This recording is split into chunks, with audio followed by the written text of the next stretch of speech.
ಶ್ರೀ ಗವಿಸಿದ್ದೇಶ್ವರ ಯಾತ್ರಾ ಮಹೋತ್ಸವದಲ್ಲಿ ಪಾಲ್ಗೊಂಡ ಎಲ್ಲ ಪರಮ ಪೂಜ್ಯರಲ್ಲಿ, ಈ ಯಾತ್ರಾ ಮಹೋತ್ಸವದಲ್ಲಿ ಪಾಲ್ಗೊಂಡ ತಾವೆಲ್ಲ ಗವಿಸಿದ್ದನ ಸ್ವರೂಪರೆಂದೇ ತಮಗೆಲ್ಲರಿಗೂ ಶರಣು ಶರಣಾರ್ಥಿಗಳು. ಮನುಷ್ಯನಲ್ಲಿ ಒಂದು ಸಹಜ ಕುತೂಹಲ. ಆ ಕುತೂಹಲ ಏನಂದ್ರೆ, ಮನುಷ್ಯನಿಗೆ ಈ ಜೀವನ ಅಂದ್ರೆ ಏನು?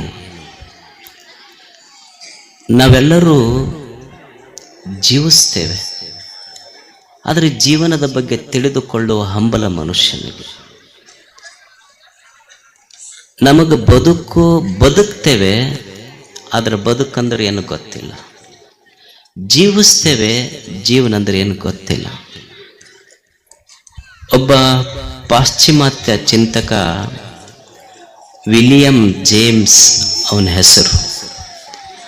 ಅವ ಹೇಳ್ತಾನೆ, ಜೀವನ ಅಂದ್ರ ಏನಲ್ಲ, life is A stream of consciousness.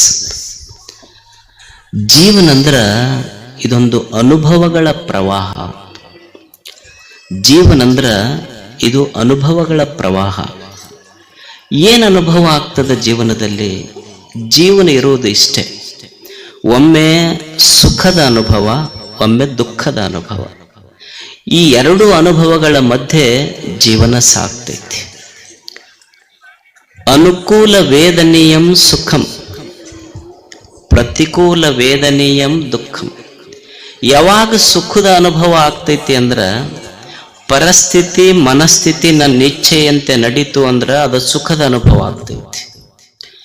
ಮನಸ್ಥಿತಿ ಮತ್ತು ಪರಿಸ್ಥಿತಿ ನನ್ನ ವಿರುದ್ಧವಾಗಿತ್ತು ಅಂದ್ರೆ ದುಃಖದ ಅನುಭವ ಆಗ್ತೈತಿ ಅಷ್ಟೆ.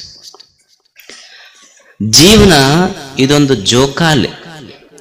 ಒಮ್ಮೆ ಸುಖದ ಅನುಭವದ ಕಡೆ, ಇನ್ನೊಮ್ಮೆ ದುಃಖದ ಅನುಭವದ ಕಡೆ ತೂಗುತ್ತಿರ್ತೈತಿ.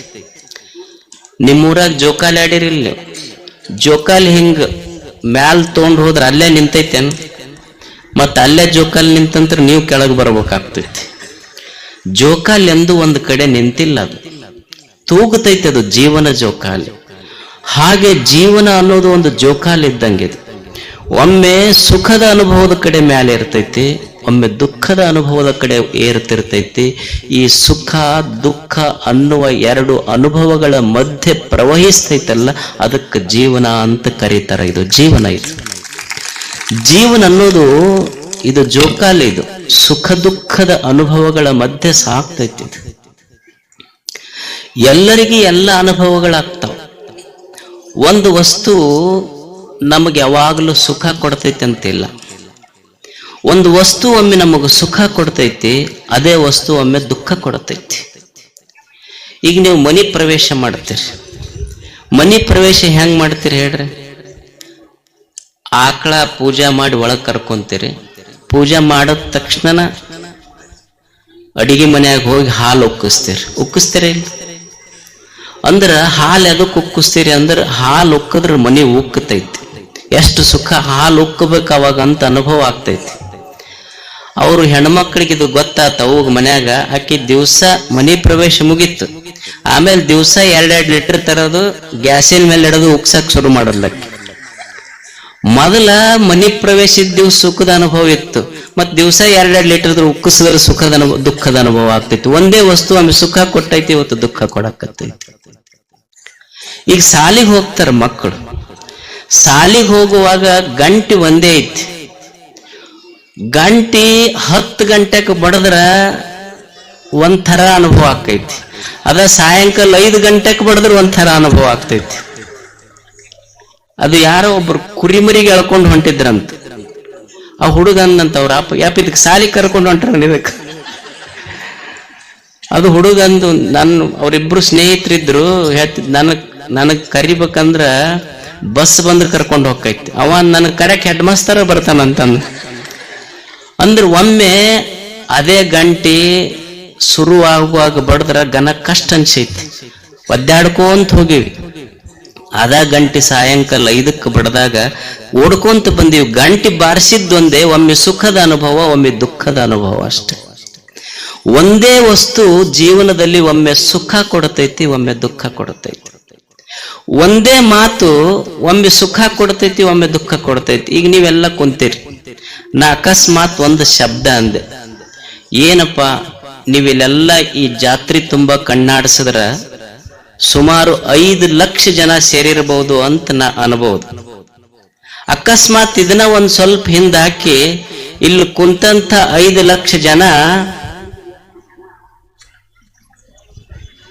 ಏನು ಸುಮಾರು ಅದಿರಂದ್ರ ಅವಾಗ ಹೆಂಗ ಅನುಭವ ಆಕೈತಿ ನಿಮ್ಗ? ಅಲ್ಲ, ಇಷ್ಟು ಥಂಡ್ಯಾಗ ಕುಂತೀವಿ, ಚಲೋ ಅದನ್ನೊಂದು ಮಾತು ಬರಲಿಲ್ಲ ಅಜ್ಜಾರಿಗೆ ಅಂತೀರಿಲ್ಲ. ಅಂದ್ರೆ ಒಂದೇ ಶಬ್ದ ಹಿಂದ್ ಬಂದ್ರ ಮುಂದ್ ಬಂದಿದ್ರ ಘನ ಖುಷಿ ಆಗಿತ್ತು, ಅದ ಹಿಂದ್ ಬಂದ್ರ ದುಃಖ ಕೊಡ್ತದ. ಅಂದ್ರ ಒಂದು ಅನುಭವ ಜೀವನದಲ್ಲಿ, ಒಂದೇ ವಸ್ತು ಒಂದೇ ಅನುಭವ ಒಮ್ಮೆ ಸುಖ ಕೊಡ್ತದೆ, ಒಮ್ಮೆ ದುಃಖ ಕೊಡ್ತದೆ. ಈಗ ತಾಯಂದ್ರ ಇರ್ತಾರೆ, ಮದುವೆ ಆಗ್ತದ ನೋಡ್ರಿ. ಮದುವೆ ಆಗಾಗ ಅವ್ರು ಅಳ್ಕೊಂತ ಹೋಗ್ತಿರ್ತಾರೆ. ಸಾಮಾನ್ಯ ಹೌದಲ್ಲಿ ಇದು. ಹುಡುಗ ನಗತಿರ್ತೈತಿ, ಅವನಿಗೆ ಕೇಳ್ರಿ, ಅಲ್ಲೋ ಹುಡುಗಿ ಅಳ್ತೈತಿ, ನೀ ಯಾಕೆ ನಗತಿ? ನಮ್ಮದು ಮುಂದೆ ಖಾಯ ಮಾಡತೈತಿ, ಈಗ ಮುಂದೈತಿ ನಮ್ದು. ಅದು ಹುಡುಗಿ ಕೇಳಿದ್ರೆ, ಯಾಕೆ ಅಳ್ಕೊಂತ ಹೊಂಟಿ ಅಲ್ಲ ಯಜಮಾನನ ಮನೆಗೆ ಹೊಂಟಾಗ? ಅಲ್ಲ, ಮತ್ತೆ ಅಲ್ಲಿ ಹೋಗಿ ಬಟ್ಟೆ ತೊಳೆಕ, ಮುಸುರಿ ತಿಕ್ಕ, ಕಚ್ಚರಿ ಏನ್ ಡ್ಯಾನ್ಸ್ ಮಾಡ್ಕೊಂತ ಹೋಗ್ಲಿ ನನಗೆ? ಅನುಭವ ಹೋಗುವಾಗ ಒಂದು ಅನುಭವ, ಅವ್ರಿಗೊಂದು ಅನುಭವ, ಹುಡುಗಗೊಂದು ಅನುಭವ. ಆ ಹುಡುಗಿ ಕೇಳಿದ್ರದು, ಮದುವೆ ಆಗಿತ್ತಲ್ಲ, ಮದುವೆ ನನಗೆ ಅವ್ರ ಸ್ನೇಹಿತೆ ಕೇಳಲ್ಲಂತ, ನಿನ್ನ ಮದುವೆ ಆಗಿದ್ದು ಹೇಳೇ ಇಲ್ಲ ನೀನು. ಅವಾಗ ಹುಡುಗಂದ್ರು, ಇಲ್ಲ ಅವಸರದಾಗ ಆತು. ಮತ್ತೆ ಏನ್ ಮಾಡ್ತಾನೆ ನಿಮ್ಮ ಯಜಮಾನ? ಏನ್ ಮಾಡ್ತಾನೆ? ಪಶ್ಚಾತ್ತಾಪ ಪಡ್ತಾನೆ ಈಗಂದ್ಲಕ್ಕೆ. ಅಂದ್ರ ಒಮ್ಮೆ ಅದೇ ಮದುವೆ, ಒಮ್ಮೆ ಸುಖದ ಅನುಭವ, ಒಮ್ಮೆ ದುಃಖದ ಅನುಭವ. ಅನುಭವಗಳಷ್ಟೇ ಇದು. ಈಗ ನೀವು ನೋಡ್ರಿ, ಒಂದು ಮಗು ಮಳ್ಯಾಗ ಬರ್ತೈತಿ. ಮಳ್ಯಾಗ ಬಂದಾಗ ಅಪ್ಪ ಮಗನಿಗೆ ಬೈತಾನ, ಗೊತ್ತಾಗೋದಿಲ್ಲ ನಿನಗೆ ಮಳ್ಯಾಗ ತೊಯ್ಸ್ಕೊಂಡು ಬಂದಿ ಅಂತ. ಅಪ್ಪ ಮಗನಿಗೆ ಬೈತಾನ, ಅವ್ವ ಮಗನ್ ತಲೆ ಒರೆಸಿ ಮಳಿಗೆ ಬೈತಾಳ, ಕೋಡಿ ಮಳಿ ನನ್ನ ಮಗನ್ ತಲೆ ತೊಯ್ದೈತಿ ನೋಡಂತ. ಒಂದೇ ವಿಷಯ, ಒಬ್ಬರು ಬಾಯಾಗ ಸುಖ, ಒಬ್ಬರು ಬಾಯಾಗ ದುಃಖ. ಅನ್ಸೋದಿಲ್ಲ? ಅಪ್ಪ ಬೈತಿರ್ತಾನ, ಅವ್ವ ಪ್ರೀತಿ ಮಾಡ್ತಿರ್ತಾಳ. ಅನುಭವ ಡಿಫರೆನ್ಸ್ ಆಗ್ತೈತೆ ಇಲ್ಲೋ? ಯಾವುದೋ ಒಂದು ವಿಷಯ ಮನ್ಯಾಗ ಸಂಸಾರದಾಗ ನಡೆದಾಗ ಅವ್ವ ತೊಡಿ ಮೇಲೆ ಹಾಕೊಂಡು ಮಗನಿಗೆ ತೆಲಿಸವ್ರು ಹೇಳ್ತಿರ್ತಾಳೆ, ನಿಮ್ಮ ಅಪ್ಪನ ಭಾಳ ಹಚ್ಕೊಳಕ್ ಹೋಗ್ಬೇಡ ನೀನು, ಹಂಗ ಅಂತಿರ್ತಾನಂತ ಅವ್ವನ ಮಾತ. ಅಪ್ಪ ಕಿರಿಕಿರಿ ಕೊಡ್ತಿರ್ತಾನ. ಎರಡೂ ಇರ್ಬೇಕು. ಒಂದು ಜೀವನ ಪರಿಪೂರ್ಣ ಆಗಬೇಕಾದ್ರ, ಒಬ್ಬ ಯುವಕ, ಒಬ್ಬ ವ್ಯಕ್ತಿ ಪರಿಪೂರ್ಣ ಆಗಬೇಕಾದ್ರ ಮನ್ಯಾಗ ಅವನ ಜೋಗಳಿ ಎಷ್ಟು ಮುಖ್ಯನೋ ಅಪ್ಪನ ಬೈಗಳವೂ ಅಷ್ಟೇ ಮುಖ್ಯ. ಅಂದಾಗ ಜೀವನ ಪರಿಪೂರ್ಣ ಆಗ್ತೈತೆ. ಎರಡೂ ಅನುಭವ ಬೇಕಷ್ಟೇ. ಅಂದ್ರೆ ಜೀವನ ಇದು ಸುಖ ದುಃಖಗಳ ಅನುಭವ ಅಷ್ಟೇ. ಒಮ್ಮೆ ಸುಖ ಬರ್ತದೆ, ಒಮ್ಮೆ ದುಃಖ ಬರ್ತದೆ. ಇದು ಬರ್ತಾವ ಹೋಗ್ತಾವ ಅಷ್ಟೇ. ನಾವು ತಿಳ್ಕೋಬೇಕಾದದ್ದೇನು ಅಂದ್ರ, ಒಮ್ಮೆ ಸುಖ ಬಂದಿದ್ದು ಖಾಯಂ ಸುಖ ಇರುವುದಿಲ್ಲ, ದುಃಖ ಬಂದಿದ್ದು ಖಾಯಂ ದುಃಖ ಇರುವುದಿಲ್ಲ. ಈ ಜೀವನ ಹೆಂಗೈತಿ ಅಂದ್ರ, ಹಿಡ್ಕೋಬೇಕನ್ನುವಷ್ಟು ಸಂಸಾರ ಅಂದ್ರೆ ಏನು, ಹಿಡ್ಕೋಬೇಕನ್ನುವಷ್ಟು ಸುಖ ಇಲ್ಲ, ಬಿಡ್ಬೇಕನ್ನುವಷ್ಟು ದುಃಖ ಇಲ್ಲ. ಅದಕ್ಕ ಸಂಸಾರ ಅಂತ ಕರೀತಾರೆ. ಇದಕ್ಕೆ ಕೂಡಿರಾಕು ಆಗೋದಿಲ್ಲ, ಬಿಟ್ಟಿರಾಕು ಆಗೋದಿಲ್ಲ. ಈ ನಡುವಿನ ಗ್ಯಾಪ್ ಐತಲ್ಲ, ಇದಕ್ಕ ಸಂಸಾರ ಅಂತ ಕರೀತಾರೆ.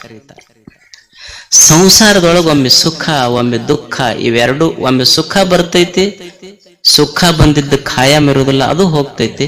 ಒಮ್ಮೆ ದುಃಖ ಬರ್ತೈತಿ, ದುಃಖ ಬಂದಿದ್ದು ಖಾಯಂ ಇರುವುದಿಲ್ಲ, ಅದು ಹೋಗ್ತೈತಿ. ನಮ್ಮ ತಲೆಯಾಗ ಇಷ್ಟ ಗೊತ್ತಿರ್ಬೇಕು, ಸುಖ ಖಾಯಂ ಬೇಕಂದ್ರೆ ಸಿಗುವುದಿಲ್ಲ. ಒಮ್ಮೆ ಬಂದೈತಿ ಅಂದ ಮೇಲೆ ಹೋಗ್ತೈತಿ, ಮತ್ತೆ ದುಃಖ ಬರ್ತೈತಿ.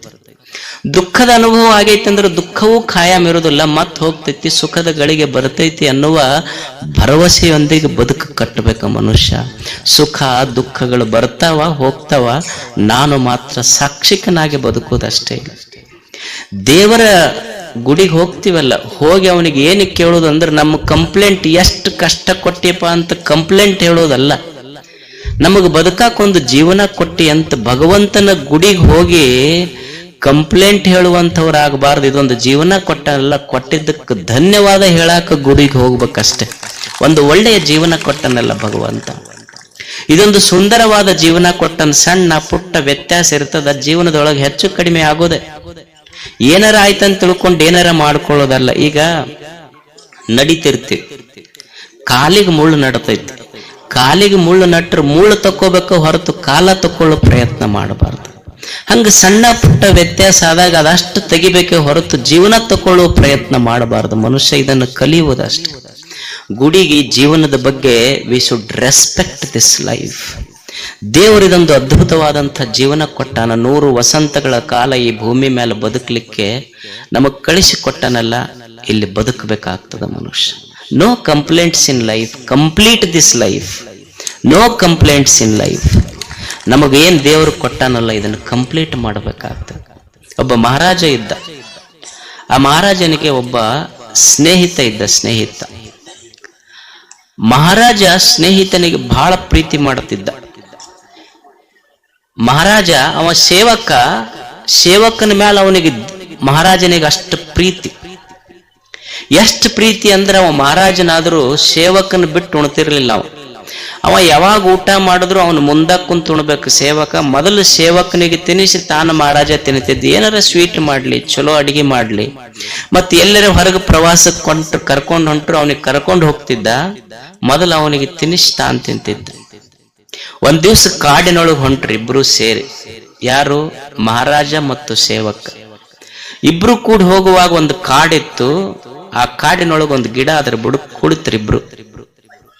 ಕುಳಿತಾಗ ಮಹಾರಾಜ ಒಂದು ಹಣ್ಣು ಹರಿದು ಒಂದು 4-5 ಪೀಸ್ ಮಾಡಿ, ಮೊದಲು ತುತ್ತು ಅವನಿಗೆ ಗೊತ್ತಿತ್ತಲ್ಲ, ಅವನಿಗೆ ಸೇವಕನಿಗೆ ಕೊಡೋದು, ಅವನಿಗೆ ಪ್ರೀತಿ ಮಾಡ್ತಿದ್ದ. ಒಂದು ತುತ್ತು ಕೊಟ್ಟು ಕೂಡಲೇ ಅವ ಸೇವಕಂದ ಮಹಾರಾಜನಿಗೆ ಇನ್ನೊಂದು ಪೀಸ್ ಕೊಡ್ರಿ ಅಂತ ಮತ್ ತಿಂದ. ಮಹಾರಾಜನಿಗೆ ಇನ್ನೊಂದು ಪೀಸ್ ಕೊಡ್ರಿ ಅಂತ ಮತ್ ತಿಂದ. ಮಹಾರಾಜನಿಗೆ ಹೇಳ್ದವ ಸೇವಕ ಇನ್ನೊಂದು ಪೀಸ್ ಕೊಡ್ರಿ. ಅವ ಮಹಾರಾಜಗೆ ಸಿಟ್ಟು ಬಂತು. ಅದಕ್ಕ ನಿಮ್ಮಂತವ್ ಹಚ್ಕೋಬಾರ್ದು ಬಾಳ ಅಂದವ. ಅವ ಅಂದ ಇನ್ನೊಂದು ಪೀಸ್ ಕೊಡ್ರಿ ಅಂದ. ರಾಜ ಕೊಡ್ಲಿಲ್ಲ. ಅದನ್ನ ತಿಂದು ಕೂಡಲೇ ಎಷ್ಟು ವಿಷ ಹತ್ತಲ್ಲ ಉಗುಳದವ. ಮಹಾರಾಜ ಸೇವಕನಿಗೆ ಕೇಳ್ದ, ಅಲ್ಲೋ ಇಷ್ಟು ವಿಷ ಹಣ್ಣೈತಿ, ನಿನಗ ಇಷ್ಟು ಸಲ ವಿಷದ ಹಣ್ಣು ಕೊಟ್ಟೆ, ವಿಷ ಐತಂತ ಯಾಕೆ ಹೇಳಬಾರ್ದು ನೀನು ಅಂತ. ಅವಾಗ ಸೇವಕ ಕೇಳ್ದ, ಯಪ್ಪ ಇಷ್ಟು ದಿವಸ ಈ ಕೈಯಿಂದ ಸಿಹಿ ಉಂಡೈತಲ್ಲ, ಒಂದು ಸಲ ಕಹಿ ಬಂದಿದ್ದಕ್ಕ ಈ ಸಿಹಿ ಉಣಿಸಿದ ಕೈ ನನಗೆ ವಿಷ ಉಣಿಸೈತೆ ಅಂತ ಕಂಪ್ಲೇಂಟ್ ಮಾಡ್ಲೇನ್ ನಾನು? ಇಷ್ಟು ದಿವಸ ಸಿಹಿ ಉಣಿಸೈತಲ್ಲ ಈ ಕೈ, ಕಂಪ್ಲೇಂಟ್ ಮಾಡೋದಿಲ್ಲ. ಕಂಪ್ಲೀಟ್ ಮಾಡೋದಷ್ಟೇ ಜೀವನ. ಮನಸ್ವಿ ಕಾರ್ಯಾರ್ಥಿ ನ ಗಣಯತಿ ಚ ದುಃಖಂ ನ ಸುಖಂ. ಒಬ್ಬ ಸಾಹಸಿ ಮನುಷ್ಯ ಹೆಂಗ ಬದುಕ್ತಾನ ಅಂದ್ರ ಅವ ಸಂಕಲ್ಪ ಪುರುಷನಾಗಿ ಬದುಕ್ತಾನ. ಅವನಿಗೆ ಒಮ್ಮೆ ನೆಲದ ಮೇಲೆ ಮಕ್ಕೊಳ್ಳುವ ಪ್ರಸಂಗ ಬರಬಹುದು, ಒಮ್ಮೆ ಡೆನ್ವಲಪ್ ಬೆಡ್ ಮೇಲೆ ಮಕ್ಕಳು ಪ್ರಸಂಗ ಬರಬಹುದು. ಅವ ನೆಲ ಹಾಸಿಗೆ ಮುಖ್ಯ ಅಲ್ಲ, ನಿದ್ರೆ ಮುಖ್ಯ ಅವನಿಗೆ ಅಷ್ಟೇ. ನಿದ್ರೆ ಬಹಳ ಮುಖ್ಯ ಬದುಕಿಗೆ. ಒಮ್ಮೆ ಚಲೋ ಊಟ ಸಿಗಬಹುದು, ಒಮ್ಮೆ ಭಿಕ್ಷಾನ್ನ ಸಿಗಬಹುದು. ಊಟ ಚಲೋದೋ ಭಿಕ್ಷಾ ಮುಖ್ಯ ಅಲ್ಲ, ಹಸಿವು ಮುಖ್ಯ ಜೀವನದಲ್ಲಿ ಅವನಿಗೆ ಅಷ್ಟೇ. ಒಮ್ಮೆ ಚಲೋ ಉಡುಗೆ ಉಡಬಹುದು, ಒಮ್ಮೆ ಹರಕ್ ಬಟ್ಟೆ ಬರಬಹುದು. ಜೀವನದೊಳಗ ಉಡುವ ಬಟ್ಟೆಗಿಂತ ನಡೆಯುವ ಬಟ್ಟೆ ಬಹಳ ಮುಖ್ಯ ಅನ್ನೋದು ಮನುಷ್ಯ ಅರ್ಥ ಮಾಡ್ಕೋಬೇಕಷ್ಟೆ. ಮನಸ್ವಿ ಕಾರ್ಯಾರ್ಥಿ ನ ಗಣಯತಿ ಚ ದುಃಖಂ ನ ಸುಖಂ. ಒಬ್ಬ ಸಂಕಲ್ಪ ಸಿದ್ಧಿ ಪುರುಷ ಹೆಂಗ ಬದುಕ್ತಾನ ಅಂದ್ರೆ ಒಮ್ಮೆ ಸುಖ ಬರ್ತೈತಿ, ಒಮ್ಮೆ ದುಃಖ ಬರ್ತೈತಿ. ಭಗವಂತನೇ ಸುಖವೂ ಖಾಯಮಲ್ಲ ಈ ಜೀವನದಲ್ಲಿ, ದುಃಖವೂ ಖಾಯಮಲ್ಲ. ಇದು ಬರ್ತೈತಿ ಹೋಗ್ತೈತಿ ಅಷ್ಟೇ. ಈ ಬರುವ ಒಮ್ಮೆ ಇದು ಜೀವನದ ಮೇಲೆ ಒಮ್ಮೆ ಸನ್ಮಾನಗಳು ಬರ್ತಾವ, ಒಮ್ಮೆ ಅಪಮಾನಗಳು ಬರ್ತಾವ, ಒಮ್ಮೆ ಕಷ್ಟಗಳು ಬರ್ತಾವ, ಒಮ್ಮೆ ಸಂತೋಷದ ಕ್ಷಣ ಬರ್ತೈತಿ. ಬರುದಿಲ್ಲೇನ ಕಷ್ಟದ ಕ್ಷಣ ಬಂದಿಲ್ಲೇನ ಜೀವನದೊಳಗೆ? ಎಷ್ಟು ಮಂದಿಗೆ ಬಂದಿಲ್ಲ ಹೇಳಿ? ಎಲ್ಲರ ಜೀವನದಲ್ಲಿ ಕಷ್ಟಗಳು ಬರ್ತಾವ. ನಾವು ದೇವರ ಗುಡಿಗೆ ಹೋಗಿ ಬೇಡ್ತೀವಿ ಭಗವಂತನೇ ನನ್ನ ಕಷ್ಟಗಳನ್ನು ಪಾರ್ ಮಾಡಪ್ಪ ಅಂತ. ಗುಡಿಯಾಗ ಇವ ಹೋಗಿ ದೇವರ ಗರ್ಭಗುಡಿ ಮುಂದೆ ನಿಂತು ದೇವರಿಗೆ ಬೇಡ್ಕೊಂಡ, ಭಗವಂತನೇ ನನ್ನ ಕಷ್ಟಗಳನ್ನು ಪಾರು ಮಾಡಪ್ಪ, ಕಷ್ಟಗಳಿಂದ ಪಾರು ಮಾಡು ಅಂತ ಇವ ಬೇಡ್ಕೊಂಡ. ಗುಡ್ಯಾಗ ಗರ್ಭಗುಡ್ಯಾಗ ಕುಂತ ಮೂರ್ತಿ ಅವನಿಗೆ ಹೇಳ್ತಿತ್ತು, ನಾನಾ ಉಳಿ ಏಟ್ ತಿಂದಿದ್ದಿಲ್ಲ ಅಂದ್ರ ಇವತ್ತು ನೀ ಬಂದು ನನ್ನ ಗುಡಿ ಮುಂದೆ ಕೈ ಮುಗಿತಿರ್ಲಿಲ್ಲ, ಕಷ್ಟಪಟ್ಟಿದ್ದಕ್ಕ ನಾ ದೇವರಾಗಿನಿ ಅಂತ ಗುಡ್ಯಾಗಿನ ಕಲ್ಲು ದೇವ್ರ ಹೇಳ್ತಿತ್ತು. ಮನುಷ್ಯ ದೇವರಾಗಬೇಕಾದ್ರೆ ಕಷ್ಟ ಪಡ್ಬೇಕಾಗ್ತದೆ. ನಾವು ಕಷ್ಟ ಬಂದವಂತ ತಿಳ್ಕೊಂಡು ದೇವ್ರ ಹತ್ರ ಹೋದ್ರ ಅವ ಏನಂತಾನ, ನಿನಗ ಹೊಸ ಶೈನಿಂಗ್ ಬರ್ಬೇಕು, ನಿನ್ನ ಜೀವನ ಹೆಂಗ ಬಂಗಾರ ಬೆಂಕಿಯಾಗಿಟ್ಟಾಗಿ ಇದು ಖರೆ ಬಂಗಾರ ಅಂತ ಗೊತ್ತಾಗ್ತೈತಿ. ನಿನ್ನ ಕಷ್ಟ ಎದಕ್ ಕೊಟ್ಟಿನಿ ಅಂದ್ರೆ ನಿನ್ನ ಕೆಪಾಸಿಟಿ ಗೊತ್ತಾಗ್ಲಿ ಅಂತ ಕಷ್ಟ ಕೊಟ್ಟಿನಿ ಅಂತ ದೇವ್ರು ಹೇಳ್ತಾನದು ಅಷ್ಟ.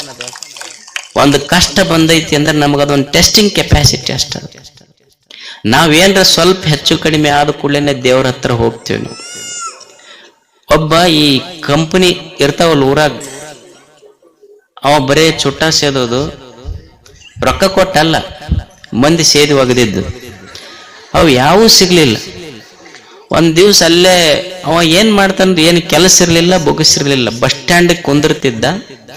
ಊರ್ ಮುಂದ ಮಾರುತಿ ಗುಡಿ ಇತ್ತು, ಎಲ್ಲರೂ ಹೋಗ್ತಿದ್ರಲ್ಲಿ. ಇವ ಏನಂದ, ಏನ್ ಹೋಗ್ತಾವ ಇವ್ ಗುಡಿಗೆ, ಎಷ್ಟ್ ಜನ ಹೋಗ್ತಾವ, ಏನ್ ಕೊಟ್ಟ ನೀವ ಅಂತ ಕುಂದಿರ್ತಿದ್ದ.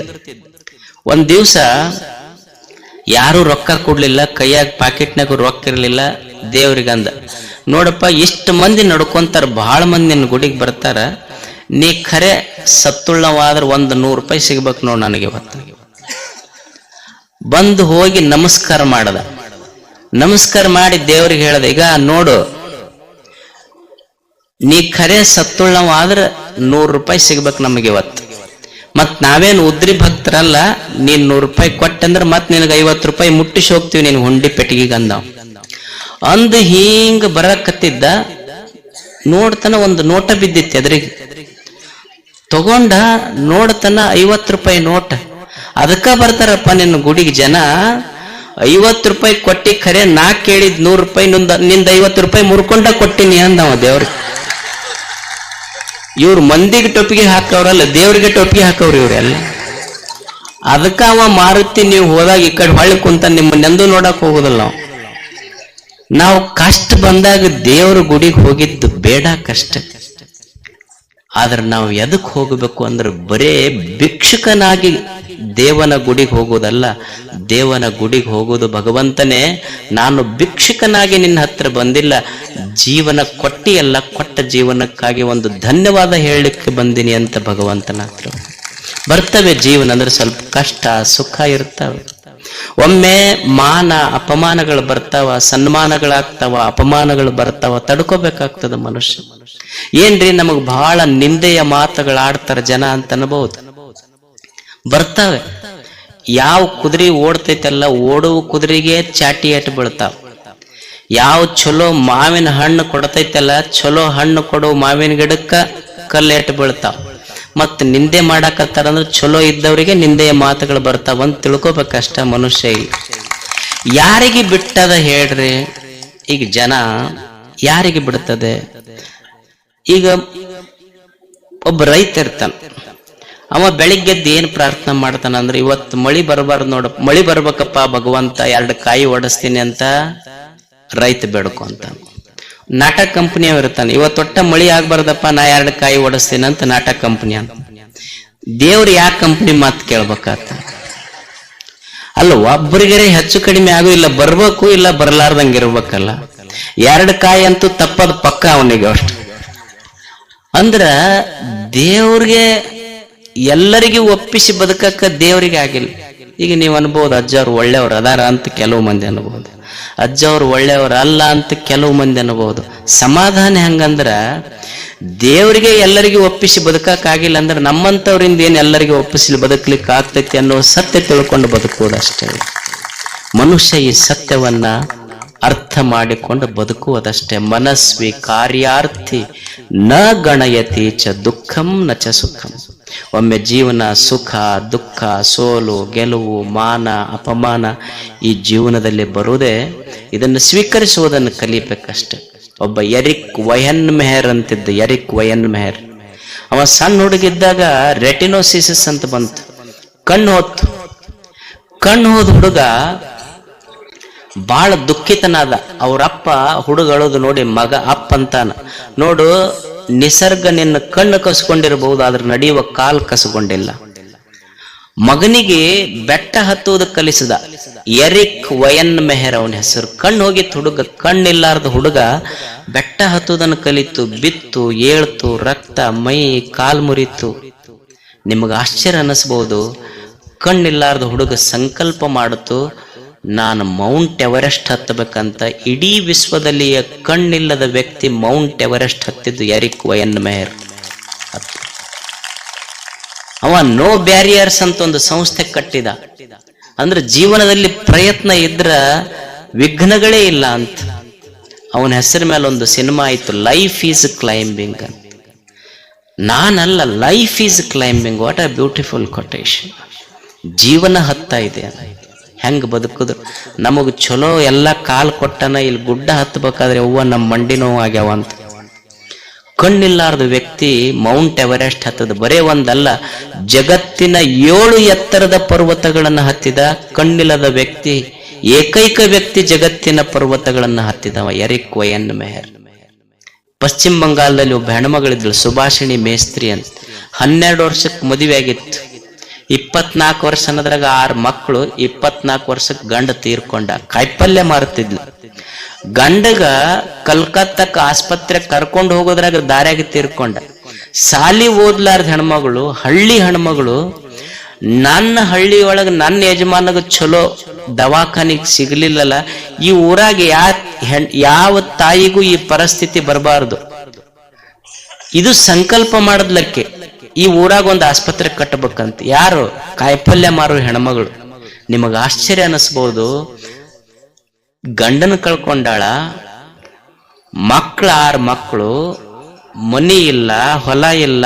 ತಾನು ಬೀದಿಯ ಮ್ಯಾಲ ಕಾಯಿಪಲ್ಯ ಮಾರ್ಕೊಂತ, ತಾನು ಹುಟ್ಟಿದ ತನ್ನ ಗಂಡನ ಊರಾಗ ಒಂದು ಜಾಗ ಖರೀದಿ ಮಾಡಿ, ಮಗನ್ MBBS ಮಾಡಿಸಿ, ಡಾಕ್ಟರ್ ಮಾಡಿ, ಊರಾಗ ಒಂದು ಆಸ್ಪತ್ರೆ ಕಟ್ಟಿ, ಆ ಆಸ್ಪತ್ರೆಗೆ ತನ್ನ ಮಗನ ಡಾಕ್ಟರ್ ಮಾಡಿದ್ಲು. ಆಕೆಗೆ ಪದ್ಮಶ್ರೀ ಪ್ರಶಸ್ತಿ ಕೊಟ್ಟದ್ದು ಸರ್ಕಾರ.